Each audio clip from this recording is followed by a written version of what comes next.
What's up everybody, Matt Maran here for another weekly update. So there's lots of news to go over here, and let's get right into it. The first story here is about the next generation WRX, and there's been lots of rumors and reports here this year about it. None of them are too concrete, but they all seem to be saying relatively the same thing. So there's a new report here, and this one's from another Japanese magazine called Car Sensor. There's previously reports and a couple other Japanese magazines, as well as Forbes, had an article that was very well researched and seemed to be pretty credible.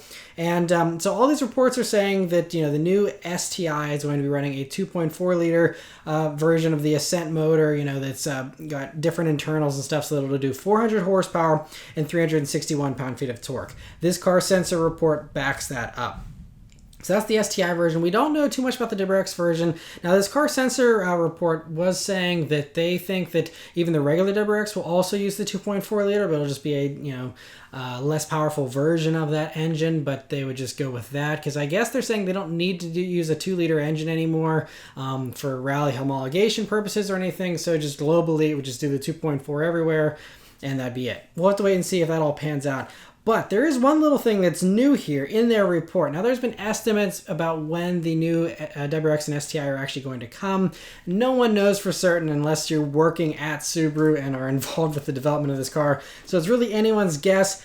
But, I'd like to think that the Japanese magazines are a little bit closer to Subaru headquarters and maybe might have better contacts as far as getting this kind of intel. So they're claiming that there's not going to be a reveal until April of 2022. Now, they're primarily talking about the STI in this report, so I don't know if maybe that's the STI launch and maybe the WRX will come sooner, or if that's for both. And again, that could change due to this crazy year and everything's being, flipped on its head. So we'll have to see, if that even holds up. It could be pushed back. Maybe it could be sooner if this report is wrong. We'll have to wait and see. But I think the consensus here is, there hasn't been any kind of spy photos yet of the next-gen WRX or STI. It hasn't been lapping the Nürburgring. There hasn't been anything. We haven't seen a single test mule, nothing. So there's really no indications, aside from Subaru just showing us the Visive Performance STI concept, which is what you're seeing there on the screen. Aside from those, showing that, they're giving us some ideas of what kind of design elements will be watered down, most likely for the actual production versions. Other than that, we don't have any real leads. So I feel like it still is fairly far out. I mean, there are some vehicles that kind of surprise us. We don't see a ton of spy photos and it just pops up out of nowhere. But I don't know if this will be one of them. I would like to think so, but regardless, it sounds like anyone who's waiting for a new WRX or STI, you're going to be waiting at least a year, most likely 2, before something arrives. So don't be holding your breath too long here. If you're thinking about waiting or buying, I wouldn't hold out. It's going to be, another 2 years. So it's unfortunately it seems a little bit further out there. But interesting to hear that report nonetheless. Thankfully, Nissan is keeping us more in the loop than Subaru is as far as their performance vehicles. So Nissan is saying there's going to be some new Z news pretty soon. And they actually, there's been a new report that Car Advice in Australia did after joining a video conference with Nissan executives here recently. And they claim that there's going to be new Z news revealed in the coming weeks, with Nissan saying that the new Z is actually very close and it's going to be debuting online before the end of this year. So the online reveal, I'm guessing means they're not going to bank on revealing it at the LA Auto Show or something like that. It'll just be an online thing, which is totally fine. Maybe it'll be before LA and they'll actually have it in LA. That'd be cool too if LA even happens. We'll have to wait and see on all that. But anyway, so that's not it though. There's even more stuff. They say that it's in the final stages of development. So it's pretty far along, and that is an example of, we have not seen any Z spy shots aside from 370Zs with weird holes cut in them. But we haven't seen any final body stuff in camo wraps or anything. So, maybe Subaru has something similar and they'll surprise us, sometime early next year with the WRX. We'll have to see. Anyway, back to the Z here. So it's in the final stages, and the interview gives lots of other interesting information, like saying that the teaser images show what the teaser images are showing is real. So that's not like some concept car version or something that you're seeing in those teasers. That's the real car, and that's what it's going to look like. And they say the design is not retro as much as it's respect. We'll have to judge that when we actually see the full thing, but I think it looks really good from the teaser so far. There are also, some people were tagging me, I think 1320 Video or someone, did an Instagram post of a render of a 400Z. That is not an official picture. That is just one person who's very good at Photoshop deciding to imagine what they think it's going to look like based off the render. That is not official. There's lots of that stuff that floats around on Instagram all the time. People always tag me in these fake pictures, and trust me, if it was real, I would be sharing it everywhere. If I don't share something, it's because it's fake. But I'm hoping that it does look as good as those renders and stuff look. Anyway, getting back to this interview though, so they also were talking about the possibility of electrification, because every single vehicle here in the 2020s, that's a topic of conversation. But as far as the Z goes, it seems like it's safe from electrification for now. And so Nissan obviously couldn't give us any details, but they did say that in the short term, it's going to stick with a regular gas engine setup. They did say that an electric Z could happen someday, but that the battery technology isn't at a level for performance that they're looking for in a sports car, mostly due to the battery weight, they say, and the lack of battery power output to do consistent lap times. But they say they are learning from their Formula E race car, which does consistently turn lap times, and it's, all electric setup and everything. But I think it's just for a consumer vehicle, they're not there yet. And so that's good that they're holding off until it's right. And the Car Advice also believes there's something else going on with the electrification, because they say that they believe the new car is actually going to be based on the 370Z. Which makes sense, because at SEMA, whenever they did show off the Q60 motor 370Z with the manual that I actually saw in person, took some pictures of for you guys like 2 years ago at this point, that showed that the Q60 motor does fit in the 370Z standard engine bay. I don't think this will just be a reskin 370. I think there will be some real significant changes to the platform and stuff. It's not just going to be a refreshed 370, I don't think. But it sounds like it's going to be on that platform. And since it's on that platform, that means that platform wasn't built for electrification. And I guess it's very tough to wire in the hybrid stuff whenever you don't have it set up for that originally. And so they're saying that's another reason why this won't be electrified, most likely. And they're saying that, and I think Nissan's also saying long-term electrification could happen. Like they're saying, maybe 5 to 10 years. So like Car Advice is suggesting not this coming generation, but the next generation of the Z, if they do have one and, they sell well enough to continue making them and stuff, then that could someday have some type of electrification thing. But I'm sure most Z fans aren't holding their breath for an electrified Z anyway. So I think they're sticking with a gas engine. They know that's what everyone wants. And so interesting to see that, and hoping we see that Z pretty soon. I'm really excited.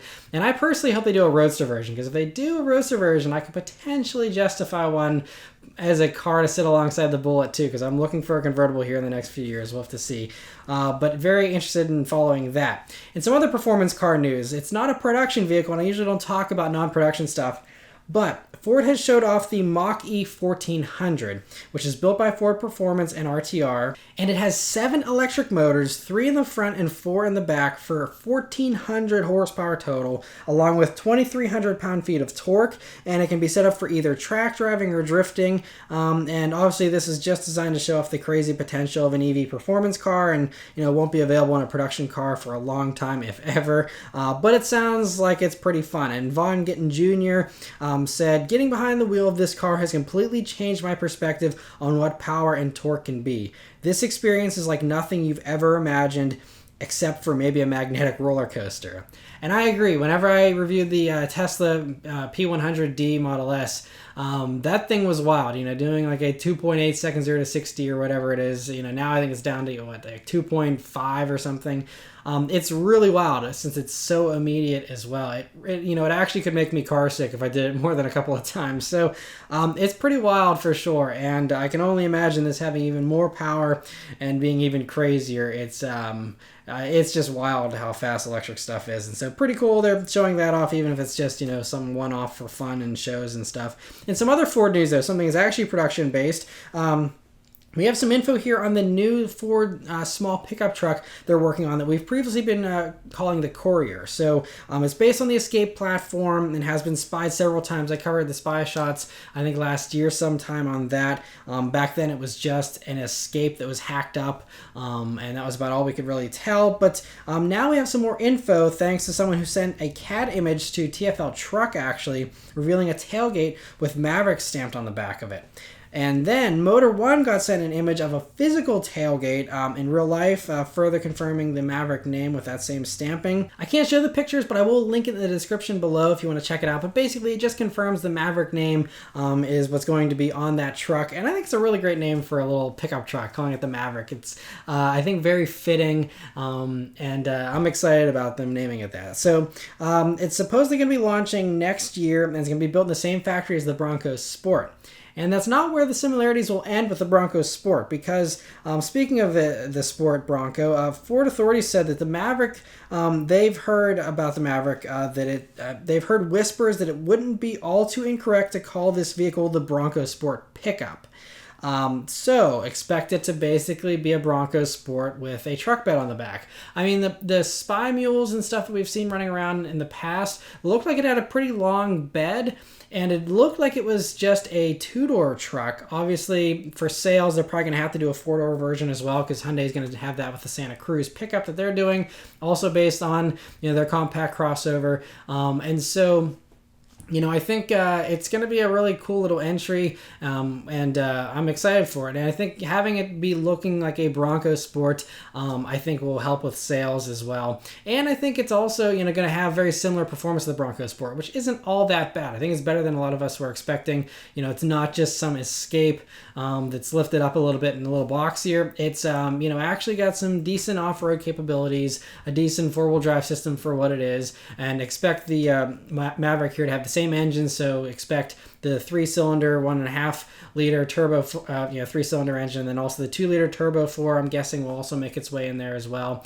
And if that uses the same engines, the Maverick could end up topping out at, you know, 245 horsepower, which for a little truck could, you know, get it to scoot pretty well, especially if it has less weight than the Bronco Sport does. And so I'm pretty excited for that, and I guess we'll be seeing some more stuff on that here next year. Glad to see a finally small truck for once that'll hopefully significantly undercut the F-150 and be really great for a lot of people. And some other truck news, though. Chevy has confirmed that one of the electric vehicles it'll be releasing by 2023 will be a full-size Chevy pickup truck. We've heard this before, but now they've officially confirmed it's coming, and that it's going to be doing 400 miles of range or more. So it's going to be, you know, using the same battery pack and setup that we're going to see in the Hummer EV, that's going to be a pickup truck and an SUV, and also the Cadillac Lyriq is using it, and many other vehicles. I think there's like 23 vehicles or something by 2023 globally that'll, you know, be using this platform. So that's cool. Speaking of that Cadillac Lyriq, though, Cadillac has partially showed off this crazy 33-inch curved display that's going to have across the dashboard in the Lyriq. And you can see also in the display, since it's showing the adaptive cruise capabilities there, that it shows the back end of the Lyriq, which, you know, looks really good too from what we can tell so far. It looks like a Cadillac with the long, you know, tall taillights and stuff, but also pretty futuristic. And I think it actually looks pretty good. That combined with the stuff we've seen at the front end in previous teasers, I think it'll be a very cool looking vehicle. And so we're going to be seeing the full reveal of the Lyriq on August 6th. So we don't have much longer to wait, at least to see it. I think it's not going to start production until 2022 or something, but at least we'll be able to see what it looks like here in just a couple of weeks. And Mitsubishi has revealed their plans for the 2021 model year, and I'm sure most of you weren't on the edge of your seat about Mitsubishi's plans, but I'm just going to go over it very briefly here. So it's going to get started this fall with an updated Outlander, a PHEV, that they'll be improving the gas engine, making it larger, and also improving the electrification component for more EV driving range there for the plug-in hybrid. And then, so that's the Outlander. Then the Mirage will be getting the same styling changes it got last year in the rest of the world, which you can see here. It looks good in hatchback form, but to me it looks a little odd in this sedan version, in my opinion. Especially the back end looks kind of ugly, in my opinion, but it's a tiny little car, and I'm just surprised they're even continuing to sell it here, considering Toyota and Honda just recently abandoned the whole subcompact segment. Really, all you have left is the Nissan Versa and, you know, one or two others, but that's about it. You know, Chevy's getting rid of the Sonic and everything, so yeah, I'm surprised they're even bothering to sell this, but maybe it'll help Mitsubishi out because they'll be one of the last ones standing for those who absolutely do want something cheap and tiny. Moving on from that, the Eclipse Cross will be getting a refresh, and it's going to have some edgier styling and stuff, and both it and the Mirage are supposed to be arriving in the first quarter of 2021. Lastly, the regular Outlander is going to be getting a new look with a next generation version. that's going to be arriving in the middle of next year, and that's going to have a new look that Mitsubishi says is going to be bold, aggressive, and distinctive. And there's rumors that it's going to be sharing a platform with Nissan. Potentially the new Rogue is what I think I heard. So this could be a Mitsubishi version of the Rogue, which would certainly help Mitsubishi out and make it a lot more competitive, I think. Because that new Rogue is going to be pretty impressive, it seems, at least in the segment. And yeah, so there isn't any new plans for any Evo or anything sporty, sadly. It's just, Mitsubishi's just in survival mode here in the States. They're huge elsewhere in the world still, but here in the States, they're running on fumes, it seems. And so, no Evos, nothing fun. But, I just hope they survive and stick around here in the States and don't go the way of Suzuki and other brands like that, kind of has fizzled out here in the past 10 years or so and left the States. So we'll have to wait and see on that. Anyway, for some other little changes here, Audi is making some changes to the R8 here and which models they're offering in the States. So I'm just glad, again, that the R8 is sticking around. That is one great thing. And so last week, the EPA fuel economy site revealed that the rear-wheel drive Spider and Coupe versions are headed to us here in the States this year, which alone is fantastic news because from what I've seen with the Huracan Evo with its rear-wheel drive version and stuff, that seems to be, in my opinion, probably the most fun version because you have those tail-happy antics that you don't get in the other versions. So I'm glad that that's most likely coming, although that hasn't been officially confirmed, but it seems if it's in the EPA site, it's going to come here. But anyway, unfortunately, along with the addition of the rear-wheel drive versions, Audi's taking away another version of the R8 here, the base all-wheel drive V10 version. So that makes sense if the rear-wheel drive models are not going to be the base model. I guess there's not enough room for 3 different models in the lineup. So they're going to be getting rid of the base all-wheel drive version. And it makes sense, though, to have the cheaper one be rear-wheel drive for those who want the cheapest one. And that'll probably mean that there'll be a discount for the new R8s and be a lower starting price. But then, anyone who still wants the top-of-the-line all-wheel drive, fastest thing they can, you'll still have that available with the performance version of the R8, which uses the all-wheel drive and the V10. And to send off the regular V10 version, though, there's going to be this Quattro limited edition that Audi's making 30 of. So we'll probably never even see one on the streets. They're going to get carbon fiber front sway bars from the Performance Edition, along with that car's sport exhaust and a few other things from that car. It's going to have a bunch of carbon fiber trim on the inside and on the outside and some unique wheels, and that's about it. And if you're dying to get one of these 30 cars, they're going to be on sale soon, but the pricing doesn't seem to make much sense to me because it's going to be $16,100 more expensive than the regular base V10 all-wheel drive R8.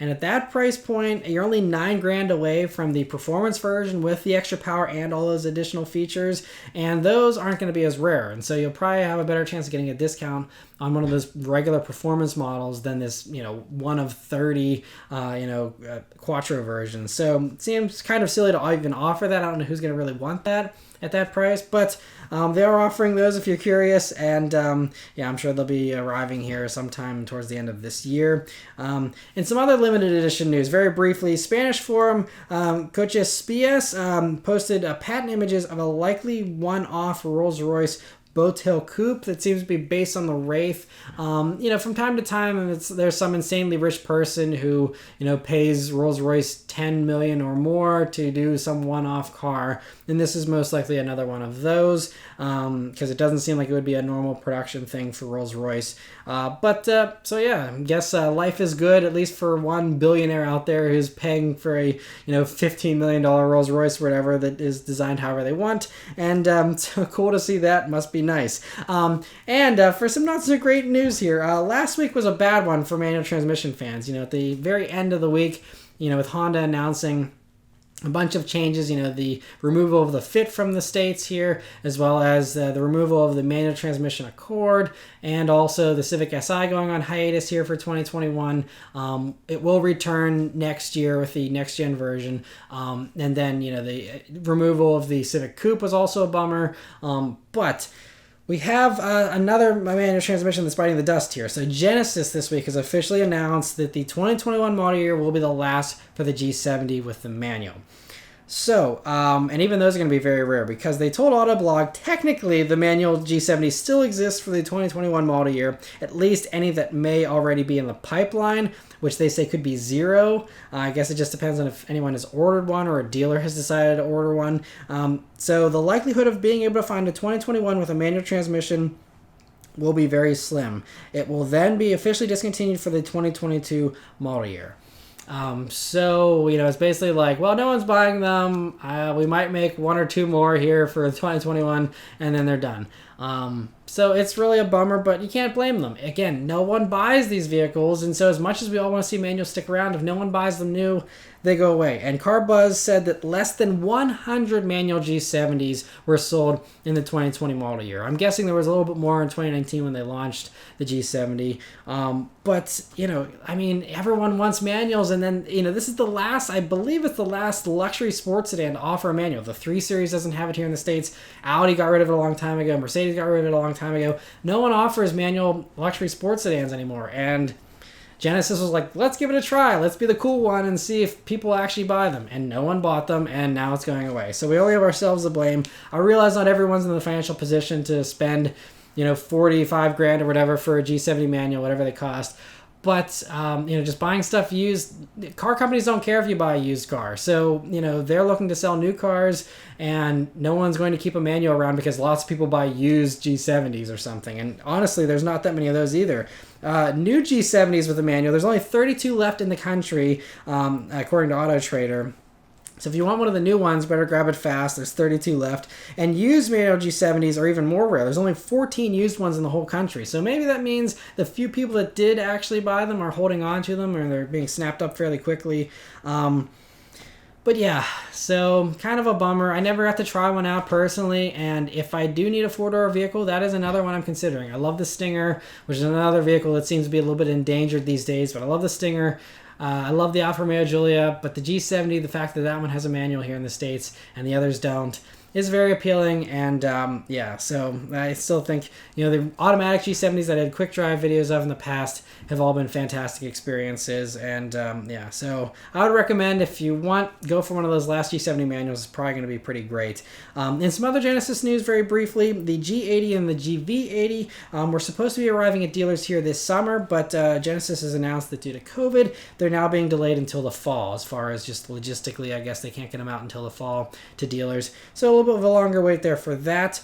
And the last news story here is about another manual transmission that's going away. It's been a rough month. I feel like half the manuals on the market have disappeared this month.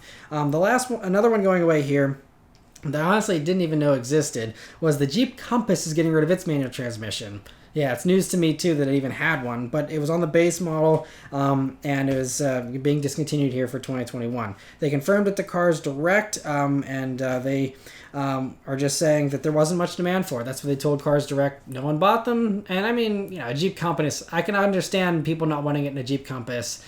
G70, I wish more people wanted it, but in a Compass, I don't know why they even offered it with that. But that does mean the Jeep Compass base price does go up by about $1,600 because, previously it was cheaper with the manual. Now everyone's forced into the automatic, and so the new starting price is going to be $25,390 here for the 2021 model year. And so, yes, I will say it one last time. If you truly want to save the manuals, you must buy it new.